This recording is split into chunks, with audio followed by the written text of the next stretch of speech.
here with Alex Veaux. Hello, Alex. Hi. So tell us a little bit about yourself. So I'm a CG Supervisor at Tendril in Toronto, Canada. It's a design and animation studio. So we do high-end brand films, character work, some VFX, and sometimes short films for TV. So it's quite a range. And I see myself mostly as a generalist with a bias towards look dev and lighting. And on my own time, I do character work. And I use Houdini heavily for both the professional and personal work. And because I tend to wear many hats, it's just an amazing tool to have. It's just a great Swiss Army knife. Right on. What's today's talk going to be about? So in today's talk, I want to show how valuable Houdini is for like a range of tasks. So I'll go through some of my personal work to show how I've used Houdini for different types of things and characters. And the second part is more about a 101 on how you can move your data that you make in Houdini with other artists in the studio. Because at Tendril, we have a hybrid workflow where we use many different tools, and we work with a lot of freelancers. And I think it's a good thing to have a refresher on. Right on. Well, let's get started. Hi, my name is Alexandre Veaux, and in this little presentation, I will walk you through why I keep coming back to Houdini and how that influences the workflow at Tendril, the studio I work at. First, a little bit about me. I'm a CG Supervisor at Tendril in Toronto, Canada. I would describe myself more as a generalist type with a bias towards look dev and lighting. I'm not an FX artist, but I have started using Houdini about 7 years ago for many other aspects than pure FX work. I started using Houdini while I was working on my thesis film. We had a brief introduction of the software at school, and it was my first actual production usage of it. One example here is the stylized ocean surface used across the film. And here's a bit of my personal work. As you can see, it's very character-centric, but every one of these images uses Houdini in one way or another, and I'll get into some examples later. Now I'll present Tendril a little bit, the studio I've been working at for the past few years. Tendril is a studio of about 40 people internally, with a wide diversity of skills and nationalities. We also work frequently with freelancers, and quite a few of them are Houdini users. As you can see, we work on quite a variety of project types. There's high-end brand films, heavily design-oriented jobs, character work, and even VFX and TV on some more unique projects. The main point here is that we leverage our wide range of skills by using a lot of different CG softwares. We try to stay up to date with CG technology as much as we can, and as such, we keep an eye on maintaining our workflow flexible so that we can quickly adapt when we need to. As an example, when I joined the studio, they used 3ds Max as their main software. But I then developed a Maya pipeline and toolset, and we switched to Maya for a couple of projects. At the same time, the design team started to use Cinema 4D more heavily. And we now have a hybrid pipeline where the main software is picked depending on the style of the project. And here are some of our clients and some of our funny stats where we actually have 15 different spoken languages in the studio, which is really nice. And we have another studio that is in Sao Paulo with our Brazilian team there. And here's a showcase of some of our past projects that use Houdini.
Now let's get into it. In the next few slides, I'll showcase some uses of Houdini in my personal work.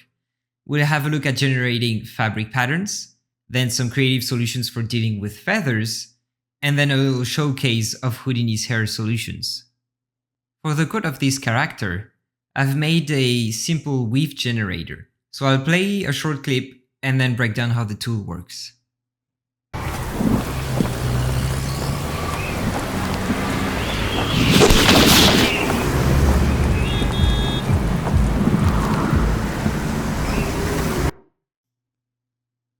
In order to create the tweed pattern you see on the fabric here, I needed two things. One was an ID map that sort of looks like this, where you have a different color for each thread, which will allow you to separate them in LookDev later on.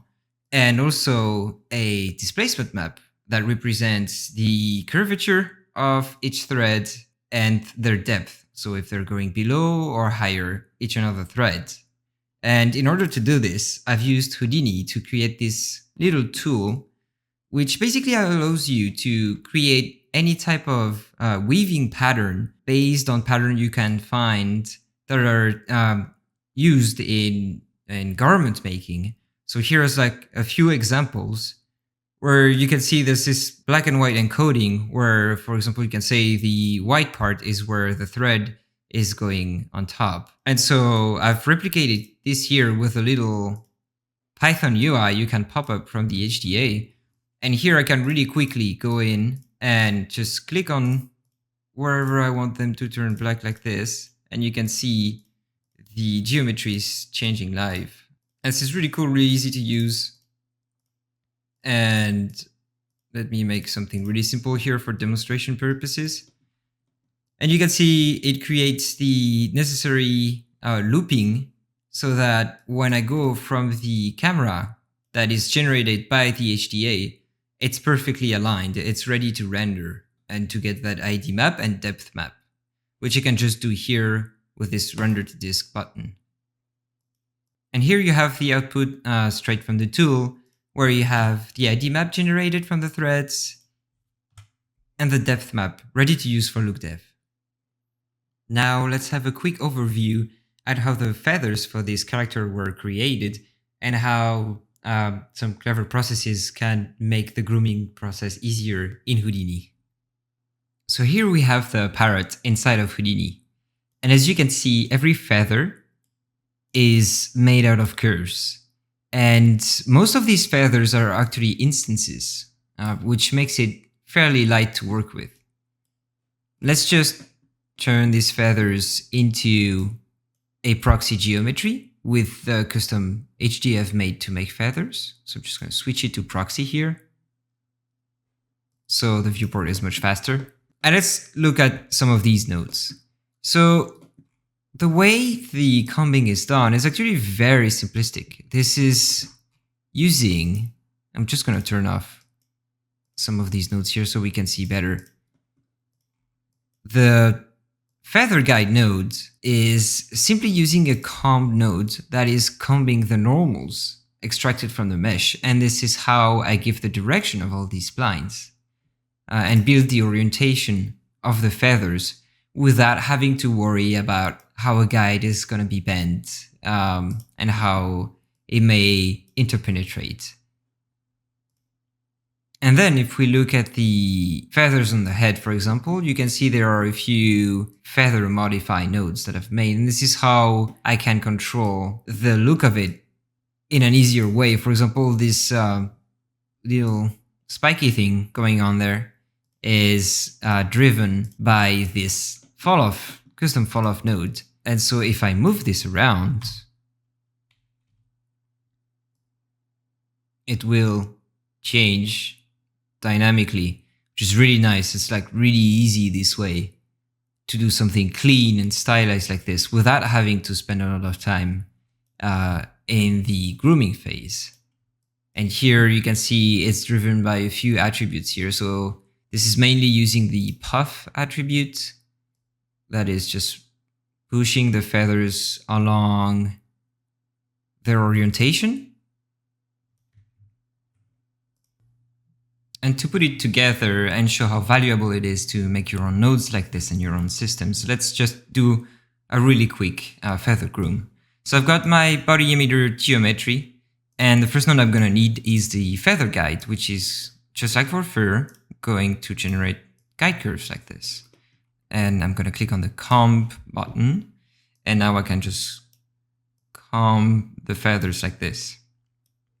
Now you may notice this is behaving differently than if you would be grooming something with the normal grooming tools. And this is because we're using the normals to orient these curves, and it makes it a lot easier to deal with feathers that way, I think, because what you care about is their direction and which way they're facing. It's not like you're gonna, especially for something stylized like this, it's not gonna, you're gonna worry a lot about their bendiness or anything like this. So let's just say we're okay with this, just really quickly here. And the next thing we're gonna need is the feather grow node. This node is the one responsible for creating the points from where the feathers are going to be instantiated. And to see that, we need a feather shape, which is this node here I've copy pasted. You can customize the shape of it. It's a really simple one. It's got some noise controls. You know, you can have it asymmetric looking, all sorts of stuff. But for now, let's just switch back to proxy and plug that into the feather instantiate node. So I'm just going to go like this, and boom, we have it here. Very easy, very quickly. You start to get something that is workable, that you can just work on to enhance. And finally, let's have a look at Houdini's fantastic grooming tools. So I'll go over some of the grooming nodes that make up this character. As you can see, it's got a beard, mustache, eyebrows, eyelashes, hair. It has fuzz on the clothing, and it has some nasty body hair. So if we start with the beard, you can see I am not using the default guide nodes that Houdini would provide, where you would just drop in a guide groom and start working with that directly. Instead, what I do is I make the guiding inside of the node itself with the individual subnodes that Houdini provides. This allows for really great flexibility where I can easily, let's hide that for now and show what's going on here. So if we look at how the guides are constructed, this is how it initially starts. And this is, you know, guiding curves just like any other hair solution you may have used.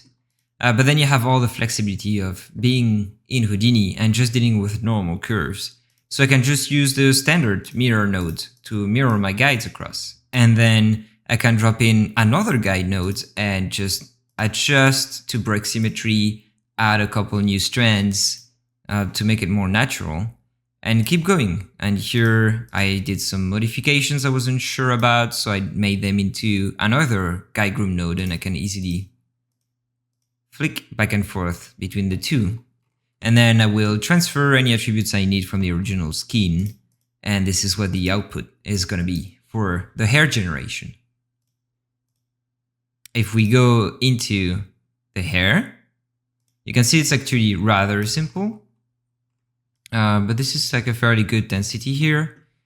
So if we start from the top, I'm bringing in, the skin is the emitting geometry basically.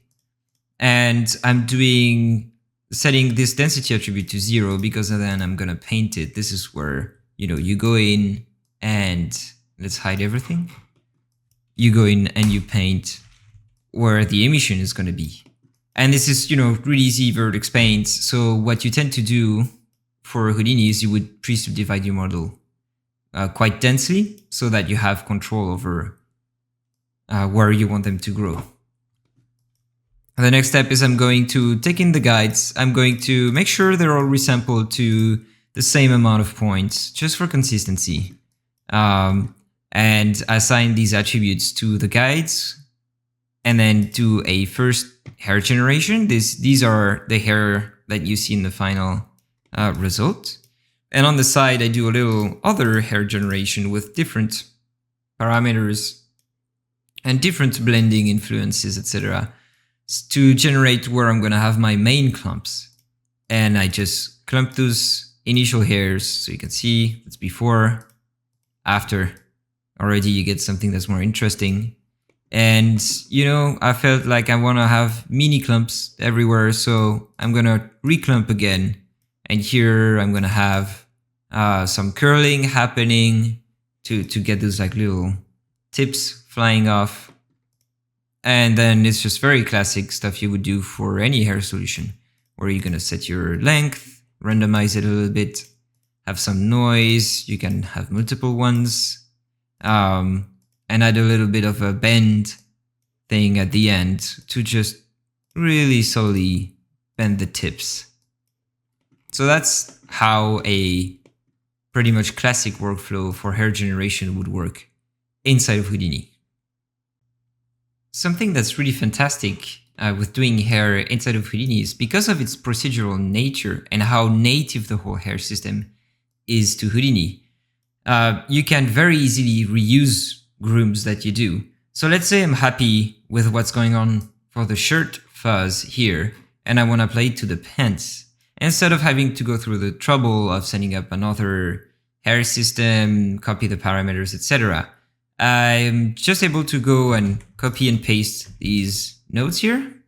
And once I have these, so I kept the other pant nodes just for reference here, but for the example, let's just quickly name that pants demo guides and pants demo hair gen. So these are just the hair that you can see on the shirt. What I'm going to do is just swap the input, and because it's all procedural, I'm going to get the exact same effect on the pants. So here I'll go and I will just take the path to the geometry of the pants, paste it in there, and that's it. It's already done.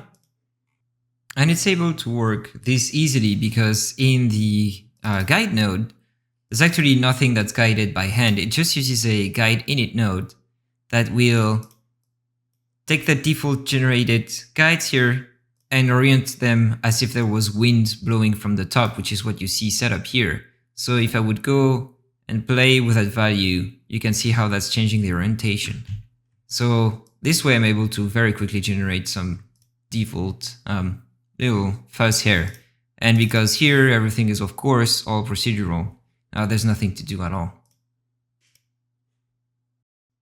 I'll now talk about how to use Houdini in a hybrid workflow, like we do at Tendril. I'll start by going over a few tips and tricks on how to properly export data out of Houdini to be used in other softwares. We look at dealing with object hierarchy, vertex attributes, and exporting. Then I'll show you a way to look inside your Alembic files to get a better sense of what is stored in them. And to wrap it up, I'll show an example of these techniques used in production on the intro short we made for American Gods Season 3, Episode 4. To start things off, I'm going to talk about how to export proper hierarchy out of Houdini using Alembic. So if we look at this very, very simple scene, we have two transforms here, two groups, and then our two objects. And one thing to note is that these two objects are actually a transform and a shape. Now this will differ from software to software, but in Alembic and MyAlen this is kind of standard and will be generally understood well by other softwares when exchanging Alembic files. So how do we go about and create a clean hierarchy like this? If I go in Houdini, I've already prepared a sphere and a box. Very, very simple example, just to keep things very clear. And the way I'm going to declare where each object should live when they get exported is by using a primitive attribute that is going to contain the path inside the hierarchy that I'm looking for. So the path here would be for the cube, SRT, mesh, CubeGeo, CubeGeo shape. To do this, I'm going to use an attribute wrangle over primitives. You can do this with VOP nodes, of course, but it's just easier to do it that way. I'm going to type in s@path, which means I want to create a path attribute of a string type. And then I'm going to go slash for indicating this is the root of the world, slash srt, slash mesh, slash sphere underscore geo, and not forgetting slash sphere underscore geo shape. And adding that last little geo shape at the end will make sure that Maya will read the Alembic correctly with the hierarchy you would expect to see. And most other softwares are going to deal with it correctly as well.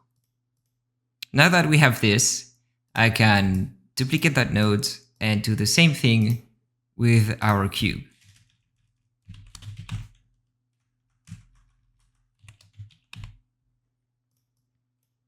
And if we now look in the merge node on the primitive attributes, we can see that every single primitive here has a path attribute.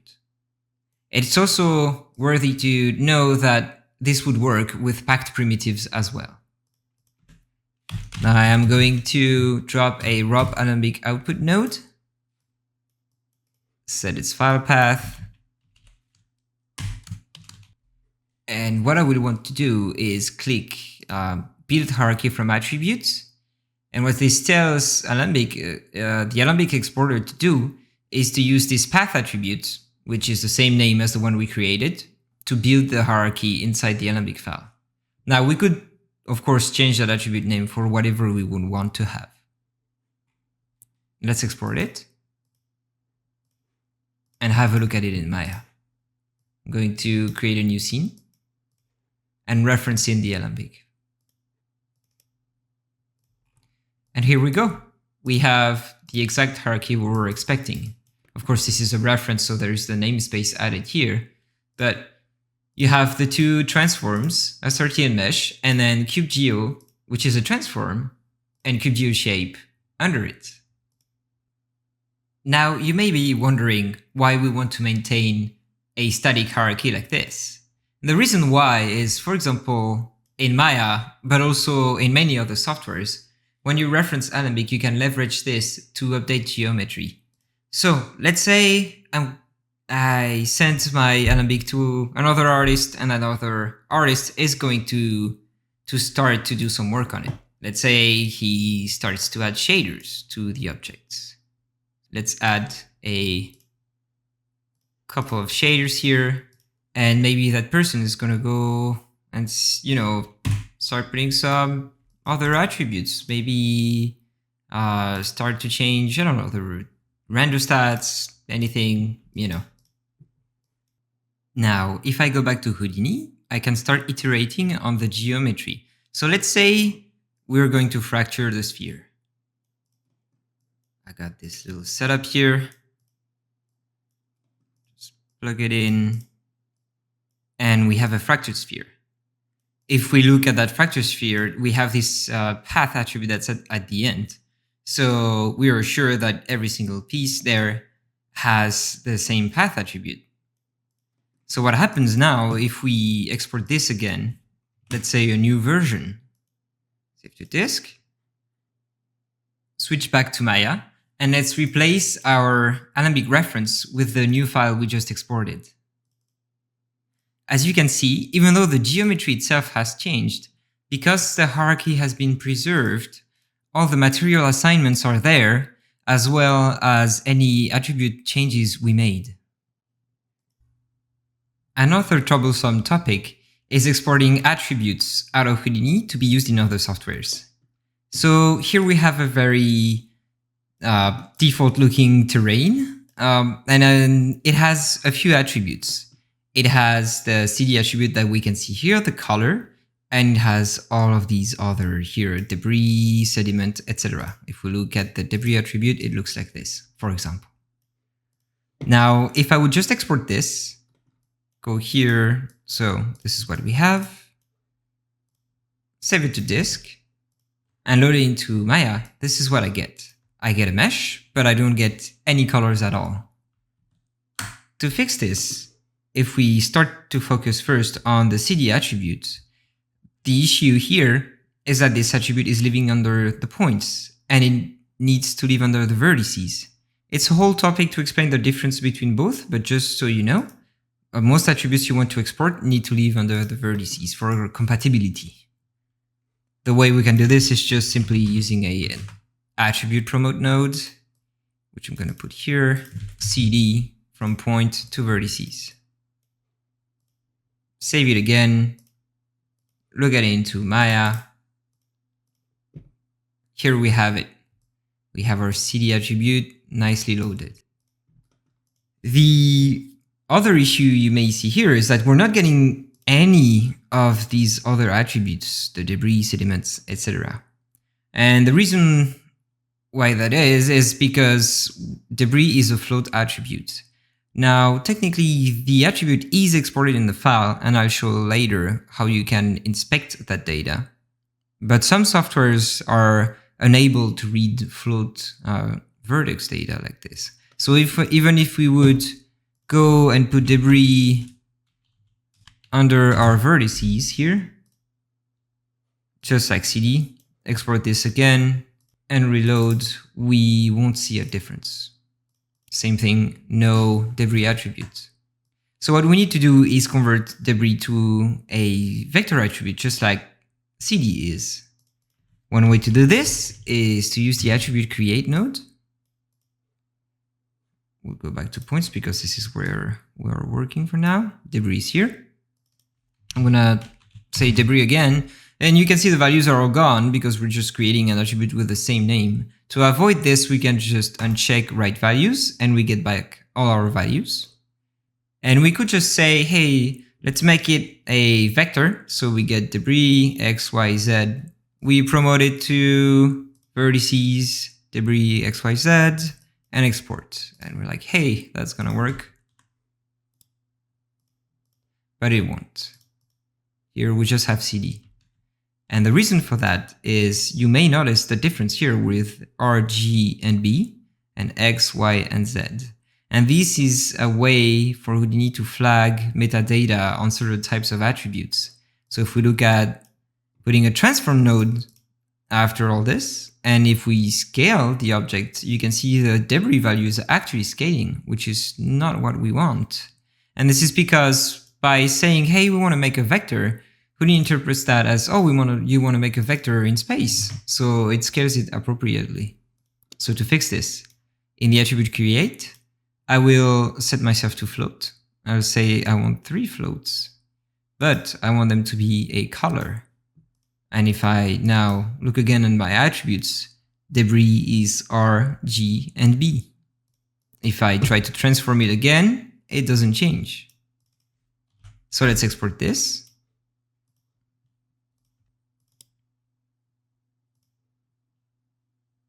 And now you can see that the debris attribute is loaded. We have CD and debris.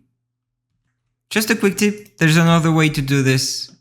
If you don't want to go through the trouble of doing all the metadata here, or the attributes are already existing, you may already have a vector attribute that's created. A quicker way to do this sometimes is by using a little bit of vex, where I'm going to say set attrib type info on the first geometry.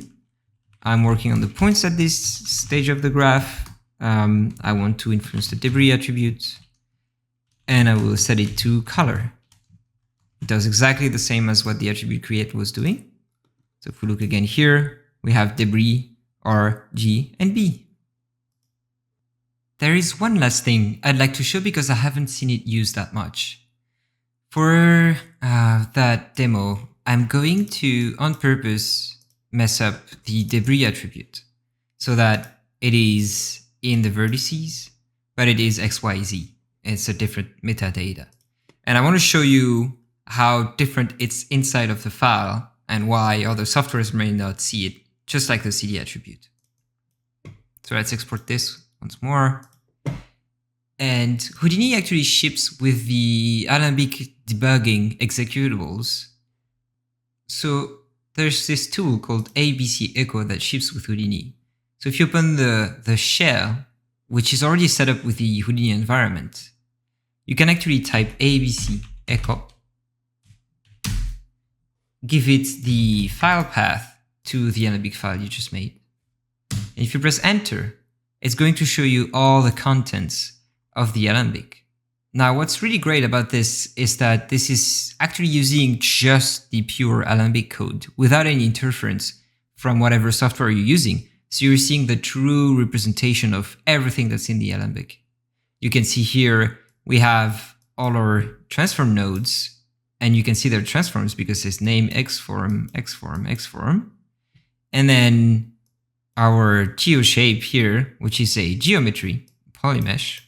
And you can see all the properties it has. So these are the standard properties to describe geometry. And then you have the ARB geom params. These means arbitrary geometric parameters. And these are, as you can see, all the attributes we have. Now, the difference here is when you look at the data types, you will see they are different and their sizes are different. And here you can see, hey, array property, CD, interpretation, RGB. Whereas if we look at debris, it says interpretation, vector. And that's why these attributes are not read the same when they go back into Maya. And finally, let's look at all these techniques applied to production in the short film intro we made for American Gods Season 3, Episode 4. In this example, we'll focus on a house that's building itself and this long time-lapse shot that you can see on screen. The first step was to create the asset that would be eventually animated. The asset was modeled in Maya and look dev'd in Maya, as this was the primary software for this project. It had a clean hierarchy, and it had all its attributes already set, such as subdivision and other attributes that may be needed for the look dev. It has all the materials applied and all the shading completed. The house model was then published through our pipeline and imported in Houdini as an Alembic. It was then animated using packed transforms to give the results you're seeing on screen right now. Let's have a walkthrough of the Houdini scene. As you can see, the model is imported as an Alembic, and we make sure it has a path attribute for every piece of geo that's in there. Then, depending on what was needed to animate it, it is broken down in different pieces. For example, here are the columns, and you will see that at the end of the tree, they keep all the path attributes intact. And if we look at the animation there, we can see that it's been Boolean, it's been cut into different pieces, but every one of these pieces has the correct path from the geometry it's originating from.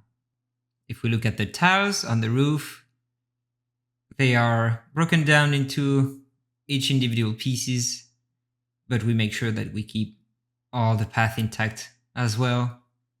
And finally, you can see the completed animation here. And this has a path attribute for every single piece of geometry, all matching the original pieces that were imported in Houdini. And this is what got exported back for the usage into Maya.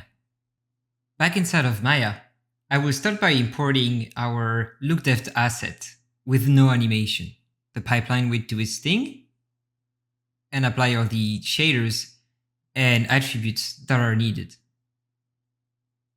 And all we need to do now is go on our Alembic reference and load the Alembic that was exported from Houdini with all the path attributes. That Alembic having exactly the same hierarchy as the original model that was imported in Houdini will be entirely compatible with this lookDev asset. Once it's loaded, all the material assignments will stay correct, and all the shading attributes will still be there. we can see that the animation is present. The mesh is imported cleanly.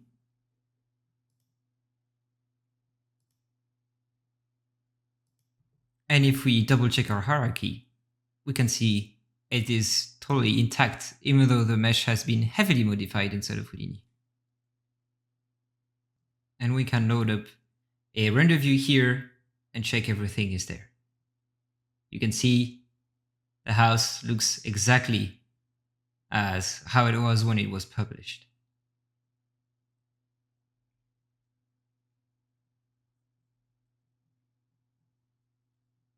And that's it. Thank you for watching, and I hope you enjoyed this presentation. And of course, don't hesitate to reach out to me or to the studio with the info provided here.